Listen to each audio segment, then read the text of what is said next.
بسم الله الرحمن الرحيم الحمد لله والصلاة والسلام على رسول الله وعلى آله وصحبه أجمعين أما بعد.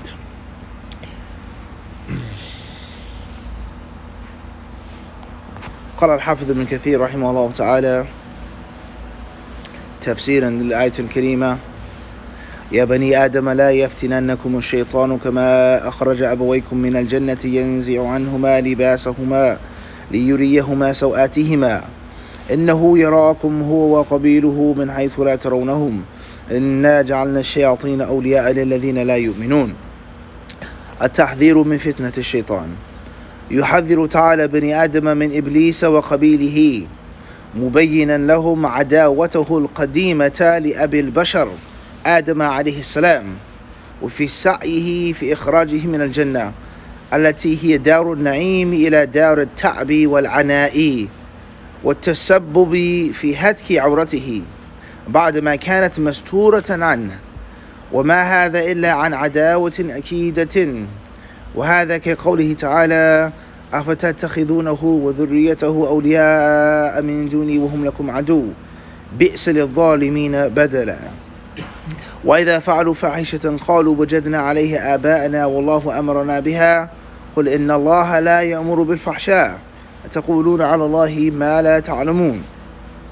So chapter 7, Surah Al-Araf, the hills. Allah Azza wa Jalla, He speaks on many things in this surah, one of the 7 longest surahs in the Quran. And from that which Allah tells us about in chapter number 7 is our father Adam alayhi salatu wasalam, our mother Hawa alayhi salam, and their arch nemesis, their arch enemy, the one who planned and plotted against them, and the one by Allah's permission who had succeeded in executing his plots and his designs against them and removing them from a place to another place. And here we have the world today. So Adam alayhi salatu wasalam and his wife Hawa, they were warned by Allah from an individual, and that individual was Shaitan, was Iblis.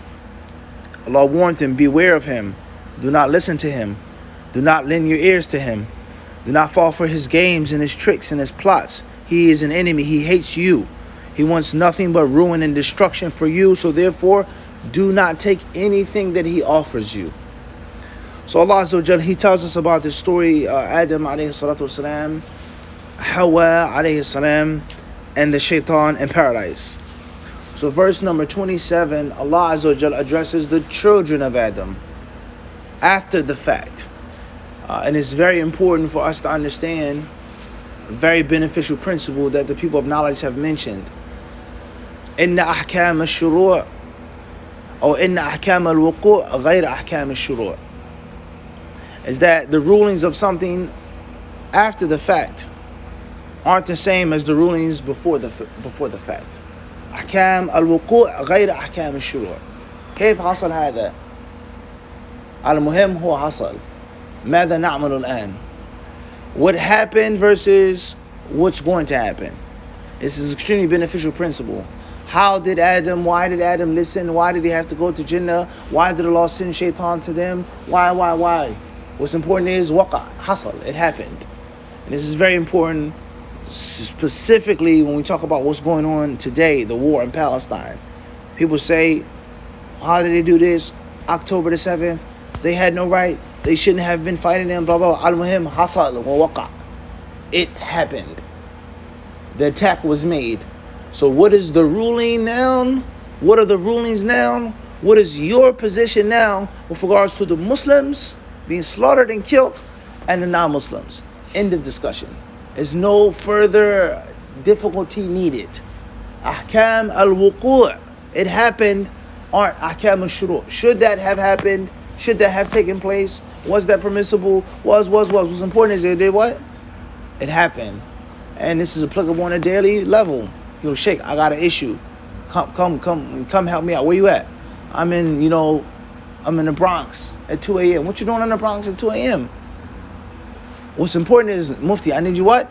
I need you to come out here ASAP. I got an emergency. Once I deal with the situation, do what I can, then we say, what was you doing out there shaking? In the middle of the projects in the Bronx at 2 a.m. What's important is right now, I'm here and I have a situation that I need you to help me with. So when Islam and Kufr are on two different sides, all of the different details and the nitpicking, no. All right? Before, you shouldn't do this. Muslims shouldn't have done this. This is incorrect from the get-go. Don't do that. Versus it happened. And most of us, we deal with a shuru' mu'ridan 'an al-wuqu'. The thing took place already. We still want to stay busy with how did this take place? How did you even get in this situation? What's important is I'm in this situation right now. I have no money. I need you to lend me some money. Why aren't you responsible? Where's your money? What do you mean you have no money? Right now, I have no money. Can you help me or not? So Adam alayhi salatu wasalam, it happened. They listened. All right? He tricked them. He deceived them. And that's when Allah Azza wa Jalla says, Ya bani Adama. He says, O children of Adam, La yaftinannakum ash-shaytanu. Do not allow shaitan to trick you, to put you through a fitna, kama akhraja abawaykum, as he did to your parents, Adam and Hawa. So why did Allah make shaitan? People ask this question. Why did Allah even have to create shaitan? Just for a test? Why? Why couldn't it just be, simple and easy? But it's not. And it wasn't. So what are we going to do right now? So therefore, Adam alayhi salatu wasalam and his wife, something happened to them. Something went wrong. And Allah Azza wa Jalla, He warns us, La yaftinannakum ash-shaytan. Do not allow shaitan to put you through a fitna, O children of Adam, as he did with your fathers. Yanzi'u anhuma libasahuma, taking away their clothes and exposing their nakedness that was once hidden from them. They didn't see their nakedness. And this goes to show that those who call to nakedness, they're callers of shaitan. And shaitan was the original caller of nudism and allowing the people to expose themselves and lack shame and lack humility. Wallahu ta'ala. Ibn Kathir rahimahullah ta'ala, he says concerning verse number 27 from Surah 7, La yaftinannakum ash-shaytanu, do not allow shaitan to put you through a trial as he did with your parents, removing them from Jannah, taking from them their clothes to show them their nakedness and their private parts. إِنَّهُ يَرَاكُمْ هُوَ وَقَبِيلُهُ مِنْ حَيْثُ لَا تَرَوْنَهُمْ.